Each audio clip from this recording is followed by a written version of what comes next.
ॐ एते सोमास इति सप्तत्यस्य सूक्तस्य काश्यपोऽसित ऋषिः गायत्री छन्दः सोमः पवमानो देवता।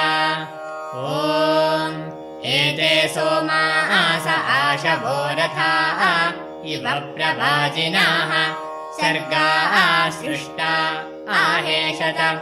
एते वाताः इवोरवः पर्जन्यस्येव वृष्टयाः अग्नेरीव भ्रमावृताः। एते पूता विपश्चितः सोमासो दध्याः शिरः विभाव्यानशुर्धियाः।